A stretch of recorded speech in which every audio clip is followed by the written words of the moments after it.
baik latar belakang pelakunya sendiri bagaimana.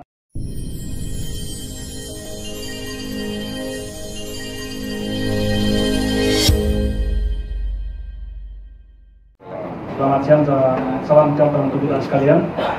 Rekan-rekan media yang saya hormati, pada siang hari ini kami akan menyampaikan pengungkapan beberapa perkara yang berhasil diungkap oleh Satuan Reserse Kriminal Polres Ciamis. Yang pertama adalah kasus tindak pidana perbuatan cabul terhadap anak di bawah umur. Ya.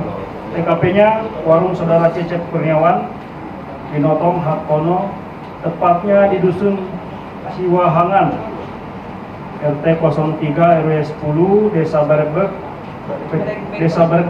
Kecamatan Baretbek, Kabupaten Ciamis. Ya. Adapun waktu kejadian terjadi pada hari Senin tanggal 9 Desember 2024 sekira jam 15.00 WIB. Modus operandi yang dilakukan oleh pelaku melakukan bujuk rayu kepada salah satu korban yang masih di bawah umur, diiming-imingi makanan dan uang kurang lebih Rp7.000. Waktu pengungkapannya tanggal 12 Desember 2024 yang lalu. Adapun korban yang sampai hari ini berdasarkan hasil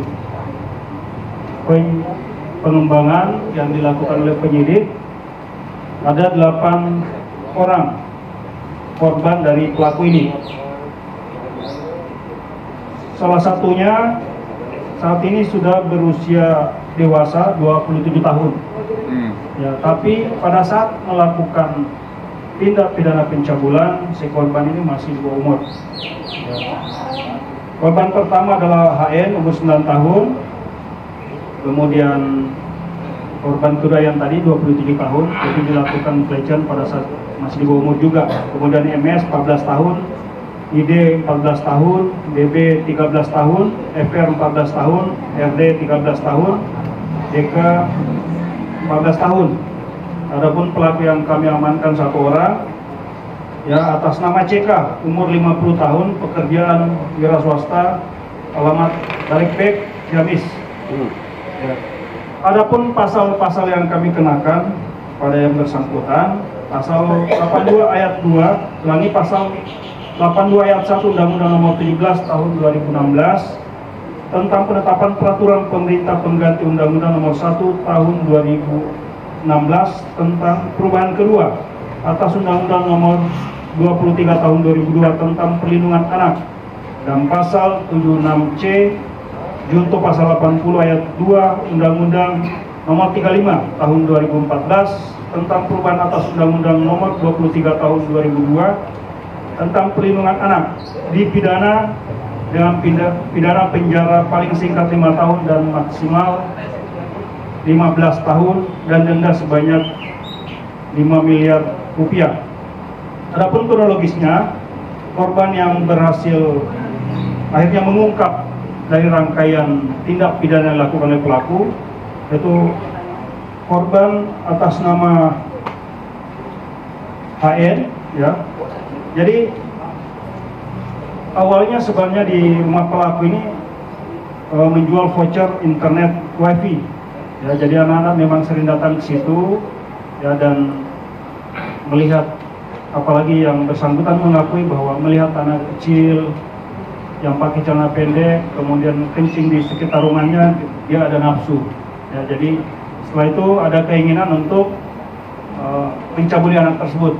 Kemudian pada saat salah satu korban datang belanja ke rumah pelaku atau tersangka ini, korban atas nama HN belanja, kemudian diajak masuk ke dalam rumah. Ya, diajak masuk ke dalam rumah, diiming-imingi uang dan juga cemilan belanjaan, ya. Dan di dalam rumah korban ini diturunkan celananya sampai batas lutut, kemudian disuruh nungging, dan dari arah belakang si pelaku ini memasukkan kemaluannya ke dubur korban, kemudian melakukan pelecehan dengan memasukkan kemaluan pada korban ini sampai akhirnya yang pelaku ini klimaks. Ya, kemudian setelah melakukan, si korban anak ini diberikan uang oleh pelaku dan juga jajanan, dan setelah itu pulang. Tidak lama kemudian si anak tersebut mengadu kepada orang tuanya, kemudian berkat adanya laporan dari masyarakat sekitar, tim kami segera turun dan melakukan penyelidikan, kemudian terindikasi mengarah pada pelaku. Kemudian untuk mengantisipasi hal-hal yang tidak diinginkan di lingkungan setempat, pelaku kami amankan tanggal 12 Desember ini. Kemudian penyelidikan kami tingkatkan menjadi penyidikan, kemudian gelar perkara, dan diputuskan untuk saudara CK menjadi tersangka. Kemudian dari sana kami kembangkan dan muncullah 7 korban lainnya. Ya, dan sudah dilakukan pemeriksaan dan tidak menutup kemungkinan ada korban-korban lain, dan kasus ini masih akan kami teruskan dan kembangkan. Ya.